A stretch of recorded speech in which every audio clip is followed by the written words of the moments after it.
to Eddie as a virus and to Billy as a manifestation of his missing brother, it will prove our theory correct and they'll have no choice but to believe it's real.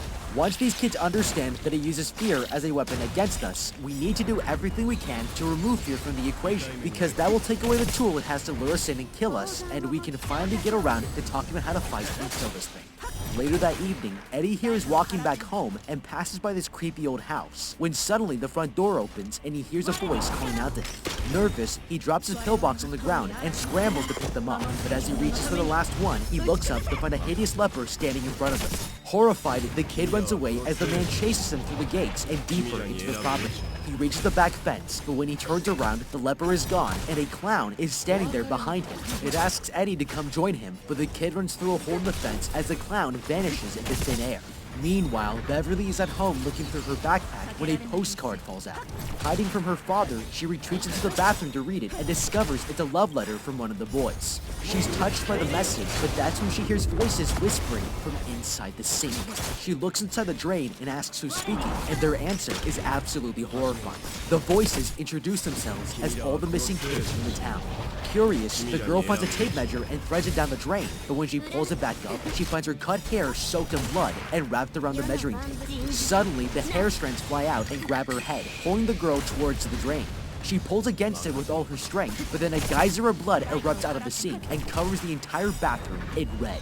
Her dad hears her screaming and walks in to check on her. She tries to explain that there's blood everywhere, but the man doesn't see anything out of the ordinary. It's completely invisible to him, and the girl has no idea what to do. Okay, this is horrifying, because now this monster is entering our homes, and it's only a matter of time before we go missing if we don't do something about it.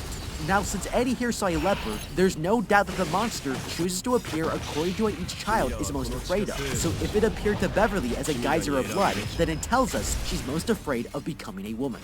Earlier in the pharmacy, we saw her hiding a box of tampons because she was embarrassed. We also saw that she was cutting her hair to look more like a boy after her father's uncomfortable advances. At this point, they should both understand that what they're afraid of is being used against them by Pennywise the Clown, and there's no way to avoid it. So now we can finally begin strategizing how to fight it. The first thing we need to do is find a way to eliminate our deepest fears so it can't be used against us. Now, on a biological level, the amygdala controls fear in the human brain, and it sends signals throughout the body to react based on the perceived threat. But one of the best ways to get over fear is through frequent and overwhelming exposure to it. This is known in behavioral psychology as flooding. It's also been used by clinical psychologists to effectively treat patients with irrational phobias. By exposing someone to their phobia and forcing them to confront it, your brain will actually rewire itself to adapt and completely eliminate that fear instinct. Now, these kids will be at greater risk of facing their fears alone because it's giving the clown the perfect opportunity to abduct someone. But this isn't the case if it's done with a large group of friends in a controlled environment. The easiest person to start with is Eddie, because he's a germaphobe and a hypochondriac. If there's any other way that we can expose him to a lot of germs and sickness with his consent, it will reveal to him that there's nothing to fear but fear itself, and this leper here will not be an effective way to scare him. I would suggest that we expose everyone's deepest fears as a group in a safe environment to strengthen our defenses. At the end of the day, fear is a survival response to danger, so if we arm ourselves with knowledge and experience, then we have a lot more we can use to defend ourselves against its attacks.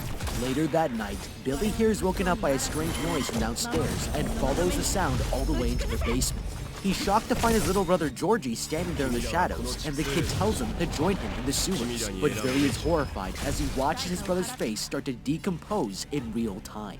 Suddenly, the monster clown bursts out of the water and runs after the kid, but he escapes back upstairs just before the clown could reach him. The next day, the group of friends meet back up and the girl shows them the blood-stained bathroom.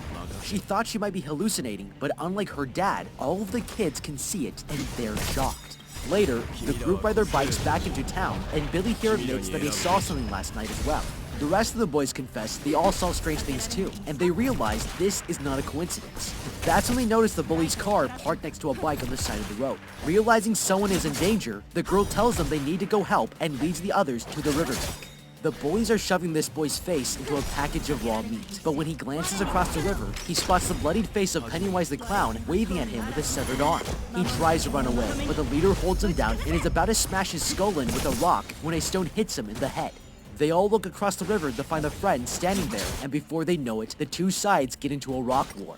The bullies are outnumbered and the group scares them away, helping their new friend escape a brutal death.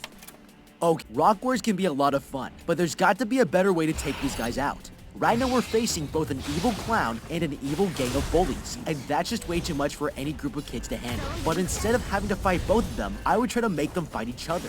The enemy of my enemy is my friend, and that's a lot better than just having two enemies. I would try to find as many ways as possible to gaslight these bullies to make them afraid, because the more fear I can create in them, the more of a target they all become to this killer clown, and the less he will be focused on killing me and my group of friends. I would start by printing hundreds of missing posters with the bullies' faces on it and posted them on all the shops and buildings in town. Then I'd take an anonymous ad out of the newspaper that reads, Bowers gang next to go missing. If we find enough ways to gaslight him like this, it might be enough to make him and his gang fearful that they'll be going missing next. And if that's what he fears, then the killer clown will make his fear come true. They all head back into town where the group discovers another kid has gone missing and the flyer has been placed on the top of Betty Gibson, who disappeared only 3 weeks ago. Ben tells them that based on his research, these disappearances happen only once every 27 years. And if that's true, then the monster clown will go into hibernation after the cycle ends. The group goes to the park where Mike here decides to reveal that his parents were burned to death inside of a house, and he was the only one who made it out alive. Losing his parents in that fire is his greatest fear in life, and it's exactly how the clown appeared to him when he was haunted. That's when they all finally start to realize that the monster must be taking the form of whatever they fear most. They need to figure out how to stop it once and for all, and that gives Billy here an idea. They all go to Bill's garage and set up the projector, lining up a picture of Old Derry on top of the town's sewage system. All of the most tragic events in the town's history have happened near one of the sewer lines, and they all lead back to a single point. It's the location of the abandoned house where Eddie saw the leper, and it must be where the evil clown lives. This kid starts having a panic attack and rips the sewer map off the wall. But suddenly, the projector starts changing slides on its own. The kids stare in disbelief as they watch the woman in the photo slowly transform into Pennywise the clown. It's enough to give you chills, and Mike here kicks over the projector to shut it off, but it's not enough to stop the evil creature. The clown suddenly lunges out from the screen into the room, terrifying the kids, but when they open the garage door, the clown disappears. Okay, that was the most epic family slideshow of all time. There was no way they could have expected that to happen, but it teaches us two valuable lessons. The first is, don't go through your parents' old photos because what you find could traumatize you for life. The second valuable lesson is that this clown is now willing to appear to the entire group all at once and is not hiding anymore.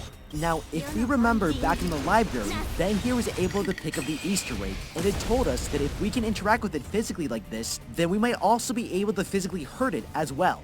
This is normally where I would point out that these kids are in a garage and surrounded by dozens of tools. I wouldn't be surprised if there wasn't even a power saw and a power drill in here, and that could do a lot of damage if we tried to fight this thing off. It would take half a second to reach one of these tools here and start throwing them at the giant killer clown. But this time, I'm saying that.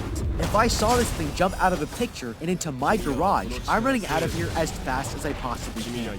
This thing doesn't need to turn into some manifestation of our deepest fear in order to scare the living out of us, because it's perfectly terrifying just the way it is. If we want any chance at standing up to this thing later, we need to find something that can completely eliminate fear on a chemical level, and that's why I would try to get my hands on as many barbiturates and anti-anxiety meds as possible. Some of the biggest breakthroughs in anti-anxiety pharmaceuticals happened in the 1980s or earlier, so these kids could potentially get access to very effective medication to significantly reduce the effects of fear. By chemically weakening our brain's fear signals, the clown will have a much harder time trying to freak us out. Now the downside is that these kinds of meds require prescriptions, but lucky for us, Beverly here has someone on the inside who's eager to help her find what she's looking for, and she might be able to help us steal all the anti-anxiety meds that we need to defend ourselves. Now that they know where it lives, Bill here wants to go after it and save his little brother, but his friends are too scared. None of them want to risk their lives, and realizing they won't help, he gets on his bike to face the clown alone. Arriving at the creepy house, he walks up to the building, psyching himself up for the fight of his life. His friends ride up to the house on their bikes, and the girl tells him it's too dangerous to go alone, so the group picks straws and the losers enter the